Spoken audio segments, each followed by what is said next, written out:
Left side OMR, right side ECR. நடுவுல உங்க Stepstone Secret Plots.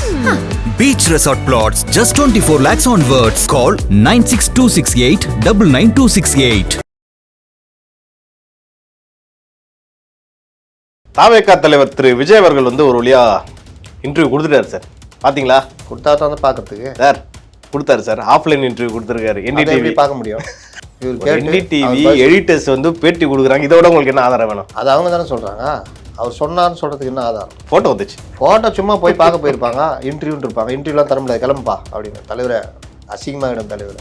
அந்த மாதிரி தலைவர் ஒர்க் ஃப்ரம் பாலிடிக்ஸ் தானே, ஒர்க் ஃப்ரம் ஹோம் பாலிடிக்ஸ் தானே பண்ணுறாரு. வேலூர்ல அடுத்து பரப்புரை போகிறாராம். ஆமாம், இந்த அமாவாசை பௌர்ணமி மாதிரி இவரை கூப்பிட்ருப்பாங்க. இவர் தான் ஷை பீப்புள் ஆச்சு. இவர் இல்லை வரல நீங்கள் வாங்கன்றிருக்கோம். ஆகா வீட்டையே கூப்பிட்டுருக்காரா தனி பேட்டி. முதல் தடவையாகனா ஒரு 5 ஃபேன் பாய்ஸ் கிளம்பி போயிட்டாங்க. எல்லாம் ஃபேன் பாய்ஸ் தான் அவங்களெல்லாம் கிளம்பி போயிட்டு.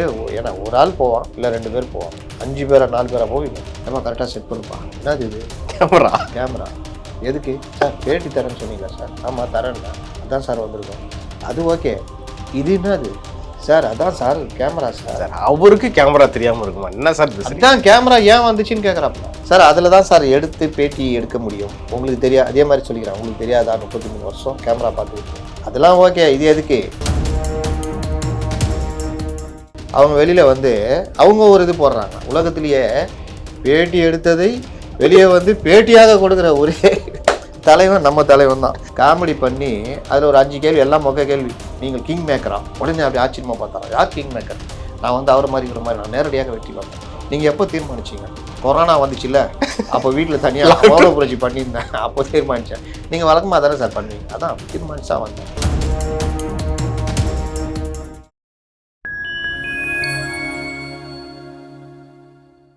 ஃபைன் டைம் நேயர்களுக்கு வணக்கம். இன்று நம்மோடு இணைந்திருப்பவர் மூத்த பத்திரிகையாளர் திரு அப்துல் முத்தலீஃப் அவர்கள். வணக்கம் சார். வணக்கம். தாவேகா தலைவர் திரு விஜய் அவர்கள் ஒரு வழியா இன்டர்வியூ கொடுத்துட்டாரு சார். பாத்தீங்களா? கொடுத்தா தான் பார்க்கறதுக்கு சார் கொடுத்தாரு சார். ஆஃப்லைன் இன்டர்வியூ கொடுத்துருக்காரு. NDTV பார்க்க முடியும். கரெக்டான கேள்விதான். அதுல நிறைய கேள்வி எல்லாம் கேட்டிருக்காங்க. ஏன் நீங்க அரசியலுக்கு வந்தீங்க? கொரோனா டைம்ல தான் எனக்கு அரசியலுக்கு வரணும்னு ஆர்வம் வந்துச்சு. NDTV எடிட்டர்ஸ் பேட்டி கொடுக்குறாங்க. இதோட உங்களுக்கு என்ன ஆதாரம் வேணும்? அது அவங்க தானே சொல்றாங்க. அவர் சொன்னான்னு சொல்றதுக்கு என்ன ஆதாரம்? போட்டோ வந்துச்சு. போட்டோ சும்மா போய் பார்க்க போயிருப்பாங்க. இன்டர்வியூ இருப்பாங்க. இன்டர்வியூலாம் தர முடியாது, கிளம்புப்பா அப்படின்னு தலைவரை அசிங்கமாகிடும் தலைவர். சரி எதையா நீங்களே எழுதிங்க, நீங்களே இது பண்ணீங்க போங்க அப்படின்னு என்ன பண்ணீங்க? அது என்ன சார் அது ஆஃப்லைன் இன்டர்வியூ? அதை பற்றி கொஞ்சம் நீங்களே சொல்லுங்கள் சார். நான் ஒன் இண்டியாவில் ஒர்க் பண்ணேன். அப்போ ஒர்க் ஃப்ரம் ஹோம். இவர் எப்படி ஒர்க் ஃப்ரம் ஹோம் பாலிடிக்ஸ் அது மாதிரி ஒர்க் ஃப்ரம் ஹோம். அப்போ மீட்டிங் நடக்கும். ஹெட்டு வருவார் லைனில். எங்களுக்கான டீம் எல்லாம் உட்காருவோம். அப்போ எல்லோரும் அவங்கவுங்க லேப்டாப்பில், ஒருத்தர் திருச்சியில் இருப்பாங்க, ஒருத்தர் மதுரையில் இருப்பாங்க, ஒருத்தர் சென்னையில் இருப்பாங்க. அவங்க எல்லாம் லைனில் வந்துடும். ஆன்லைனில் அந்த இது கூகுள் மீட்டு. அப்போ ஹெட்டு அவர் வருவார், விஷுவலாக வருவார். நான்லாம் எனக்கெல்லாம் பிரச்சனை இல்லை. கேமரா ஆஃப் பண்ணி விட்ருவீங்க? ஆன் பண்ணி ஆனில் தான் இருக்கு. ஆனில் தான் இருக்கும். சில ஒரு 15-20 பேர் நடத்துகிறாங்கன்னா அதில் ஒரு 10 பேர் ஆனில் இருப்பாங்க, தெரிவாங்க. ஒரு 15 பேர் தெரியவே மாட்டாங்க, குரல் மட்டும் தான் கேட்கும். ஏன்னா ஒவ்வொன்றும் ஒன்று நைட்டி போட்டுன்னு இருக்கும் வீட்டில் ஏதாவது ஒன்று. அதனால் அப்படியே ஆஃப்லைன்லேயே இருப்பாங்க. நம்மளும் யாரும் ஏன் ஆன்லைனுக்கு வரலன்னு கேட்கல. அது ஆன் கேமரா வாங்கன்னு சொல்ல மாட்டோம். அது வாட்டு நடக்கும். இது எல்லா ஆஃபீஸ்லேயுமே இதிலலாம் நடக்கும். இப்போ ஐடி இதெல்லாம் அந்த மாதிரி. தலைவர் ஒர்க் ஃப்ரம் பாலிடிக்ஸ் தானே, ஒர்க் ஃப்ரம் ஹோம் பாலிடிக்ஸ் தானே பண்ணுறாரு. வேலூரில் அடுத்து பரப்புரை போகிறாராம். ஆமாம், இந்த அமாவாசை பௌர்ணமி மாதிரி. அப்போது இந்த விவகாரத்தில் இவரை போய் பேட்டி எடுக்கிறாங்க. தலைவரை வர சொல்லிட்டுக்கிறாப்புல. கான்க்ளேவ் கூப்பிட்டுருக்காங்க. கான்க்ளேவில் எல்லாருமே கலந்துக்கிறாங்க. எடப்பாடி கலந்துக்கிறாரு. முதல் இவர் நம்ம நிறைய தலைவர்கள், பழனிதாஜ், அண்ணாமலை போனாரான்னு தெரில. ஒவ்வொரு கட்சியும் அந்த மாதிரி கலந்துக்கிட்டு அவங்க பேசுகிறாங்க. கேள்விகள் கீழேருந்து வருது, மேலேருந்து வருது, எல்லாத்துக்கும் பதில் சொல்கிறாங்க. எல்லாம் ஓகே. இவரை கூப்பிட்ருப்பாங்க. இவர் தான் ஷை பீப்புள் ஆச்சு. இவர் இல்லை வரல நீங்கள் வாங்கன்றிருக்கோம். ஆகா வீட்டையே கூப்பிட்டுருக்காரா தனி பேட்டி. முதல் தடவையாகனா ஒரு 5 ஃபேன் பாய்ஸ் கிளம்பி போயிட்டாங்க. எல்லாம் ஃபேன் பாய்ஸ் தான் அவங்களெல்லாம் கிளம்பி போயிட்டு. ஏன்னா ஒரு ஆள் போவான், இல்லை 2 பேர் போவாங்க, 5 பேரா 4 பேரா போவீங்க. போயிட்டு எல்லாம் பண்ண உட்காந்து வாங்க வணக்கம் நல்லா இருக்கீங்களா உட்காருங்க பேட்டி உட்காரு. ஏப்பா கரெக்டாக செட் பண்ணுப்பா. என்னது இது? கேமரா எதுக்கு சார்? பேட்டி தரேன்னு சொன்னீங்களா சார்? ஆமாம் தரேன்னா. அதான் சார் வந்திருக்கோம். அது ஓகே. இது என்னது சார்? அதான் சார் கேமரா சார். அவருக்கு கேமரா தெரியாமல் இருக்குமா என்ன சார்? அதுதான் கேமரா ஏன் வந்துச்சுன்னு கேட்குறாப்புல. வருஷம் 33 வருஷமா கேமரா முன்னாடி நின்னவருக்கு புரியல நான் சொல்கிறது. பேட்டி தரேன்னு சொல்லிட்டேன்பா, இது எதுக்குன்னு கேட்டிருக்கிறாப்புல. சார் அதில் தான் சார் எடுத்து பேட்டி எடுக்க முடியும். உங்களுக்கு தெரியாது. அதே மாதிரி சொல்லிக்கிறேன், உங்களுக்கு தெரியாதா? 33 வருஷம் கேமரா பார்த்துக்கிறீங்க. அதெல்லாம் ஓகே. இது எதுக்கு சார்? பேட்டி எடுக்க சொல்லி நீங்கள் பர்மிஷன் கொடுத்தீங்களா? ஆமாம். நாங்கள் NDTVயா? ஆமாம். நாங்கள் உங்கள்கிட்ட பேட்டி எடுக்க வந்திருக்கோமா? ஆமாம். அதுக்கு தான் சார் வந்திருக்கோம். அதெல்லாம் ஓகே. கேமரா எதுக்கு சார்? பேட்டி கொடுக்க சொன்னீங்களா? ஆமாம். வர சொன்னீங்களா? ஆமாம். அதுக்கு தான் சார் வந்திருக்கோம். அதுக்கு தான் சார் கேமரா. அதெல்லாம் ஐயோ ஏம்மா நான் சொல்கிறது ஒன்று புரியலையா சார்? உண்மையிலேயே புரியல சார், தயவு செய்து சொல்லுங்கள் சார். நாங்களே எவ்வளோ பேரை மடக்கியிருக்கோம் பேட்டிலாம் எடுத்து. ஆனால் நீங்கள் இப்படி மடக்குன்னு தெரியாது சார். என்ன சார் பண்ணுறது? இல்லைப்பா இது எதுக்கு சார்? மறுபடியும் முதல்ல இருந்தா இல்லைப்பா தனியாக பேசிக்குவோம், கேமரா வேணாம் சார். அப்படி இல்லைன்னா எப்படி சார் அது பேட்டி? அப்படி தான் ட்ரெண்டு, புது ட்ரெண்டு சார். நாங்கள் சேனல் சார், ஒளிபரப்புறோம். நாங்கள் பெருசாக பெருமையாக இது பண்ணிட்டோம். அதில் வந்து சொல்லிடுறாரு நல்ல வேலை நம்ம இந்த போலில் போட்டுருந்தா அசிங்கமாக போயிடுறோம். சரி இப்போ என்ன பண்ணோம்? கேமரா இல்லாமல் கேள்வி கேளுங்க சார். இது எப்படி சார்? அப்படி தான். நான் வித்தியாசமானோம்ல. அப்போ அது உரையாடல் சார், அது இன்டர்வியூன்னு சொல்ல முடியாது. உரையாடல் கூட கிடையாது இது. அப்புறம் சார் சரி சார் கேள்வி கேட்குறோம் சார். இந்த கேள்வி நோ சார். இந்த கேள்வி இதுக்கு நம்ம என்ன பதில் சொல்லலாம் சார்? இது இப்படி போட்டுக்கலாமா? சரி போட்டுங்க. அப்புறம் சார் இந்த கேள்வி அதுக்கு எப்படி போட போகிறீங்க சார்? இப்படி போட்டுக்கலாமா?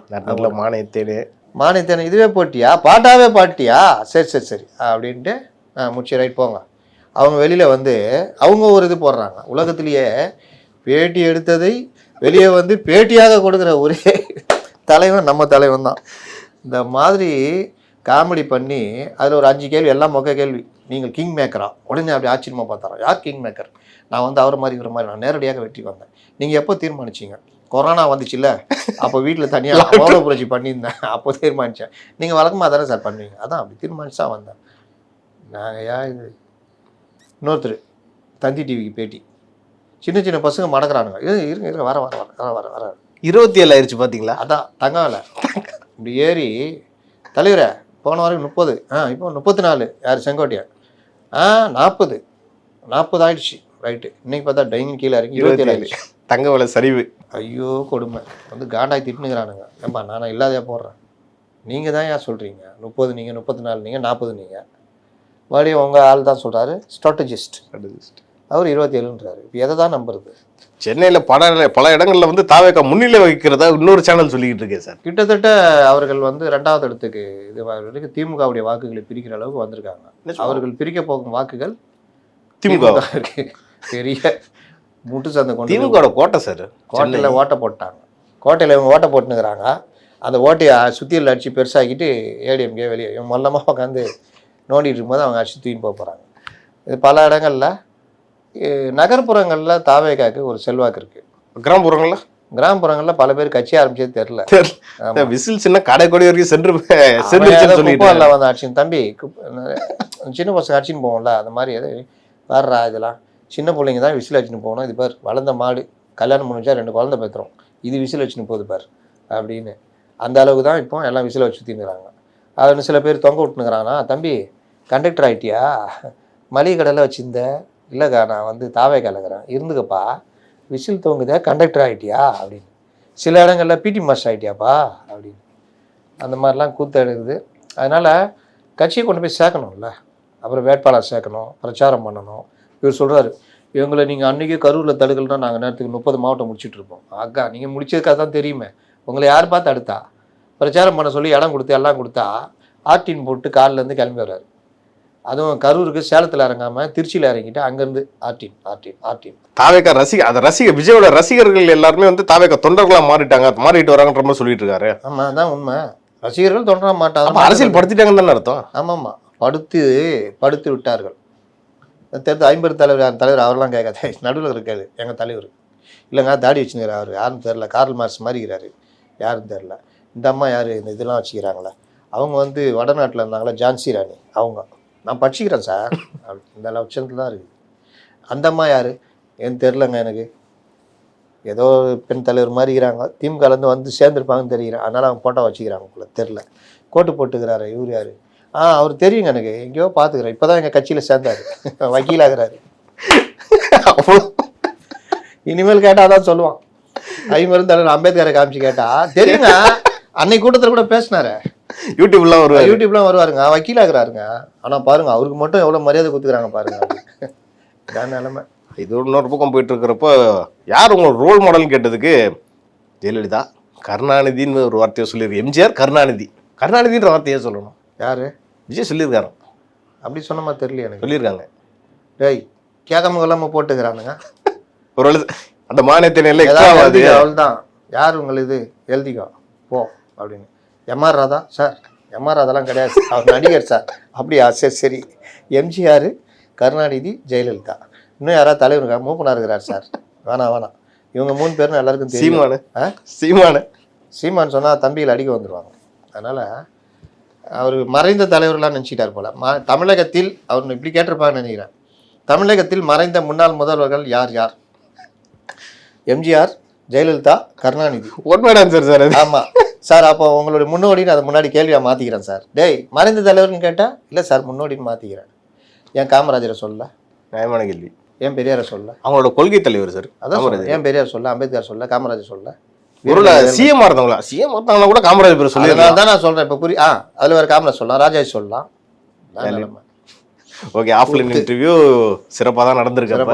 சிறப்பாக பண்ணிட்டாங்க. ஓகே சார், பொறுத்திருந்து பார்ப்போம். எலெக்ஷன் வந்துருச்சு, விஜய் அவர்கள் ஜெயிப்பாரா மாட்டாரான்றதை பொறுத்திருந்து பார்த்துட்டு இதே மாதிரி நம்ம அடுத்த நிகழ்ச்சியில் டிஸ்கஸ் பண்ணலாம் சார். நன்றி.